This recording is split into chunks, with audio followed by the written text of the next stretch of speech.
조선주가 좋은 수주에도 불구하고 계속되는 악재에 시달리는 모습입니다.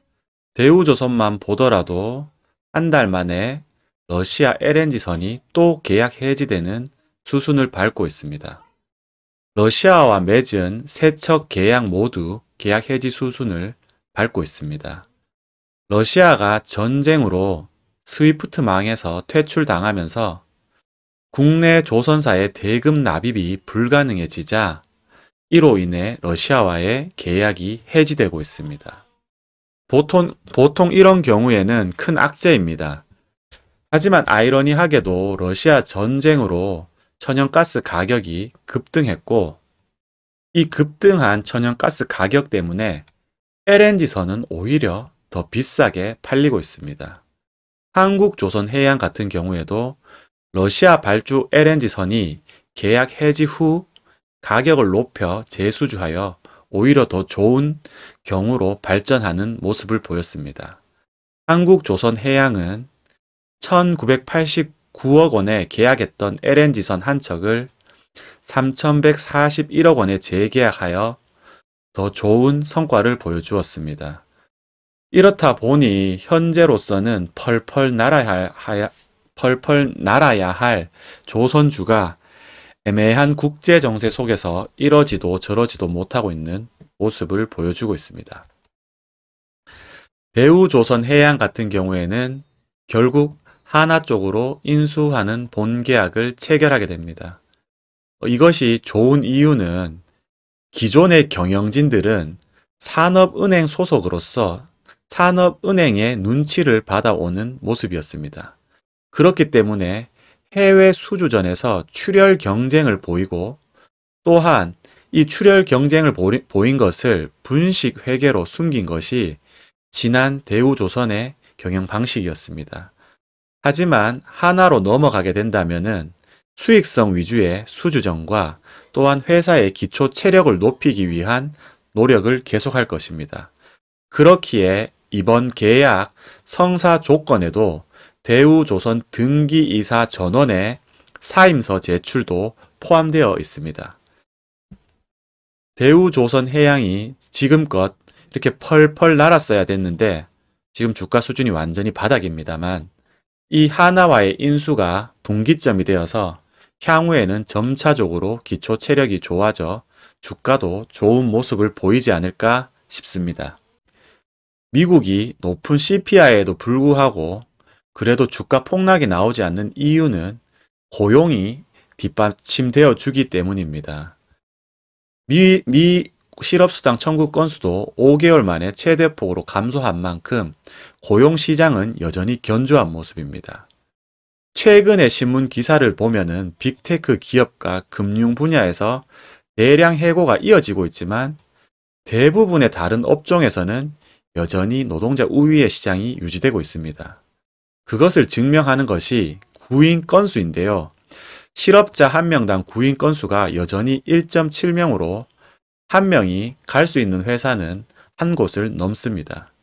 그렇기에 향후 CPI가 안정화되고 고용시장이 여전히 견조하다면 내후년쯤에는 오히려 가파른 성장 장세가 나타나지 않을까 예상해 봅니다.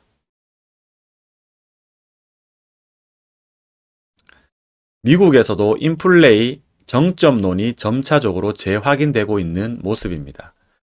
페드도 내년까지는 빅스텝이 유력하고 있지만은 지금 11월 CPI가 7.1% 상승으로 올 들어 최저 수준을 유지하고 있습니다.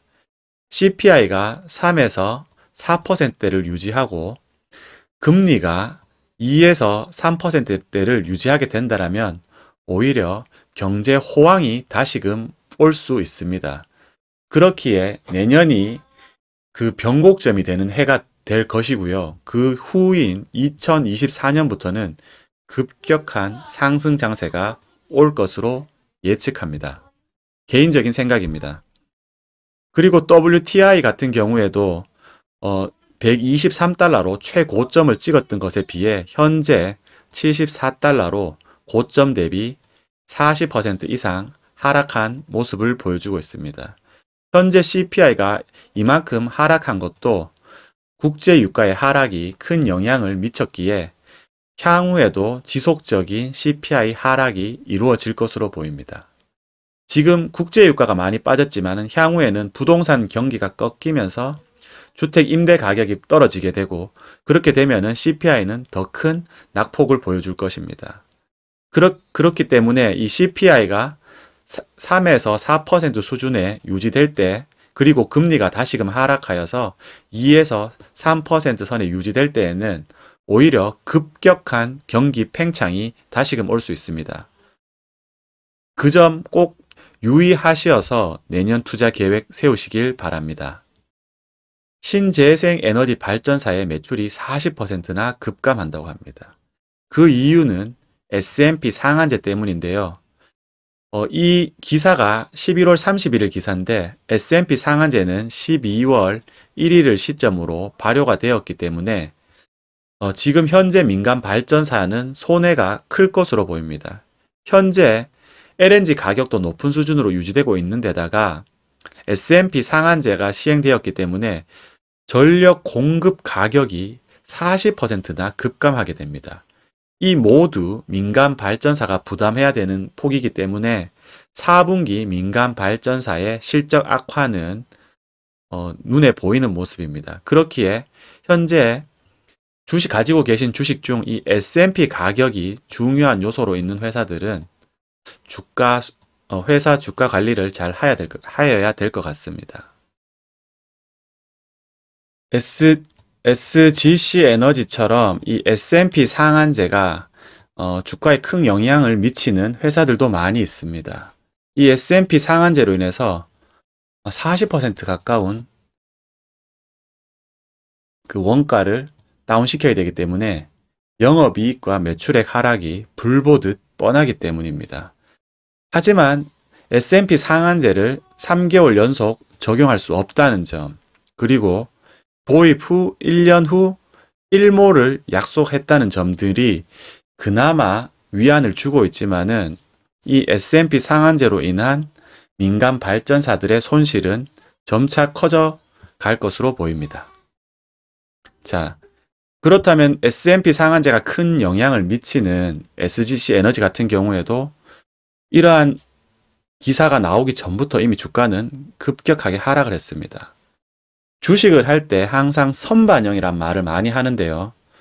그렇다면은 이 현재 SGC 에너지의 주가 수준이 어떻게 보면 이 S&P 상한제를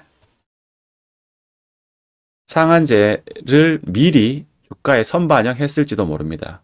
그래서 오히려 S&P 상한제가 시작되면은 주가는 오르는 흐름을 보여줄지도 모릅니다. 이러한 점이 주식을 할 때 참 어려운 점인데요. 여러분들도 이 주가에 S&P 상한제가 이미 선반영되어 있는지, 그리고 오히려 S&P 상한제 실시로 악재가 이미 알려진 악재는 더 이상 악재가 아니라고 합니다. 이 반영된 시점에서 오히려 주가는 다시 반등에 나설 수 있을지 한번 잘 살펴보시면 재밌을 것 같습니다. SGC 에너지 같은 경우에는 S&P 가격 상승으로 인해 올해 역대급의 매출, 영업이익, 당기순이익을 보여줍니다. 하지만 주가 수준은 말도 안 되게 낮은 수준을 유지하고 있죠. 이것이 바로 S&P 상한제에 대한 이 두려움 때문이었습니다. 반면에 이 S&P 상한제가 실제로 실시된 이후에 이 주가 흐름은 어떻게 될지, 그리고 매출, 영업이익, 당기순이익의 흐름은 어떻게 될지를 한번 꼼꼼히 살펴보시는 것도 좋은 관전 포인트가 될 것 같습니다. 자, 최근에 역대급 엔저의 버핏이 일본 종합상사 주식을 쓸어 담았습니다. 이유는 무엇일까요? 물론 올해 같은 경우에는 그 원자재 가격이 급등함으로 인해서 이 원자재 관련 주식들이 매우 좋은 흐름을 보인 것은 사실입니다. 하지만 지금 어느 정도 재미를 봤다고 생각하는 시점에서도 다시금 지분을 늘리면서 장기적으로 이 상사 주식을 좋게 본다는 이 의사 표현을 한 것이죠. 주식에서는 지분을 늘렸기 때문에. 그렇다면 어떤 이유에서 버핏은 이렇게 상사주를 크게 쓸어 담았을까요? 제가 보는 이유는 여러 가지가 있습니다만 첫 번째로는 달러와 가치의 방어입니다.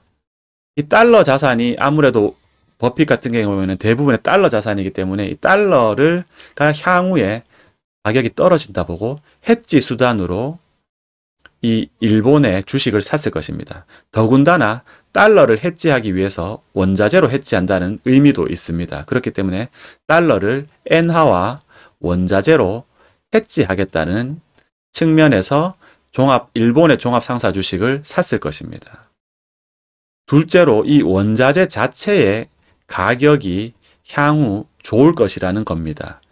기존의 10년 이상 동안 저물가 시대가 유지되어 왔지만 현재는 지금 엄청나게 물가가 많이 올랐죠. 하지만 향후에도 다시금 이런 저물가 시대가 오지는 않는다는 겁니다. 어느 정도 하강을 하겠지만은 그래도 높은 수준에서 물가가 유지될 것으로 예측되기 때문에 이렇듯 상사 주식을 쓸어 담았을 것이 분명합니다. 그렇기 때문에 향후에는 예전처럼 이런 저물가 시대는 다시 오지 않을 확률이 매우 높습니다.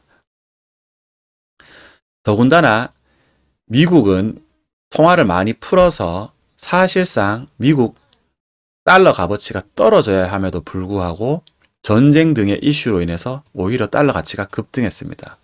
하지만 이거는 단기적인 모습이라고 볼 수 있습니다. 그렇기에 장기적으로 이 달러를 계산해 본다면 결국 달러의 값어치는 이렇게 떨어질 수밖에 없을 것입니다. 그렇기에 현재 이 강달러로 보이는 이 구간에서 달러를 해치할 수 있는 다양한 방법을 강구해야 되는 것입니다. 혹시 여러분들도 미국 주식에 투자하고 있다라면은 미국 주식에서 수익을 보는 것도 좋지만은 이 달러를 현재 시점에서 미국 주식을 산다면은 달러 해지에 대한 생각도 가지고 주식 투자를 하시는 것이 좋을 것 같습니다. 자, 장기적으로 원자재 가격이 어떻게 될지 한번 살펴보도록 합시다. 원자재 가격은 대부분 다 낮은 수준을 유지했습니다. 우리 가격도 그렇죠. 소매 가격은 더욱 그렇습니다. 천연가스 가격도 아주 낮은 수준에서 유지되어 왔습니다. 하지만 현재의 이 높은 수준에 도달한 만큼 지금 현재 일부 하락하긴 했지만은 예전과 같은 급격한 하락은 이루어지기가 쉽지 않습니다. 그렇기에 전 세계적으로도 이 원자재 시장을 주목하는 것이 중요합니다. 물론 현재와 같은 이런 급격한 상승이 나올 확률도 낮지만 예전과처럼 급격한 하락이 나올 확률도 매우 낮습니다. 어느 정도 수준에서는 유지된다는 것입니다. 그렇다면은 개인이 하기는 쉽지 않지만은 상사주 같은 경우에는 꾸준히 좋은 수익을 볼 수 있는 구간에 진입했다는 것도 일견타당한 의미가 있을 것입니다. 여전히 미국의 기준금리는 높은 수준이고 이 기준금리가 향후에도 예전처럼 제로금리까지는 빠지지도 않을 것입니다. 그렇다면은 미국의 기준금리를 장기적으로 봤을 때는 대략 1% 후반에서 2% 초반대로 유지될 것이라는 전망이 많은데요. 이렇게만 유지가 된다고 한다면은 향후에는 이처럼 상사 주식이 유망하다는 것입니다. 그렇게 본다면 포스코 인터내셔널, LX 인터내셔널 등 국내를 대표하는 상사 주식도 향후 지금 이 분기점에서 향후에는 급격한 상승 국면으로 접어들 확률도 매우 높다고 볼 수 있습니다. 그렇기에 지금부터 상사 주식에 더욱더 관심을 가져야 될 시점이 아닐까 싶습니다. 최근에 삼성전자가 일본 엔티티 도코모에 5G 장비 공급을 확대한다라는 기사가 났습니다. 그렇다면 우리는 삼성전자 주식을 사야 하는 걸까요? 아닙니다. 삼성전자와 협업하는 네트워크 회사를 사는 것이 훨씬 유망할 것입니다. 그렇기에 삼성전자와 지금 협업을 크게 하고 있는 유비커스 같은 경우에도 이 시점에 기점으로 주가가 움직이고 있는 것입니다. 여러분들도 투자하실 때 이러한 점들을 잘 알고 투자하셔야 됩니다. 기사는 명확하게 나지 않고 힌트만을 제공해 줄 뿐입니다. 우리는 삼성전자가 일본에 5G 장비 공급을 확대한다는 기사를 보고 유비쿼스를 유추해 내어야 합니다. 그렇다면 유비쿼스는 향후에 실적과 주가 모두 좋아질 확률이 매우 높기 때문입니다. 이렇기 때문에 사전적인 주식 공부가 필요한 것이고, 여러분들도 이러한 기사의 이면을 읽어낼 수 있는 실력을 키우시길 바랍니다. 오늘 이것으로 마치도록 하겠습니다. 감사합니다.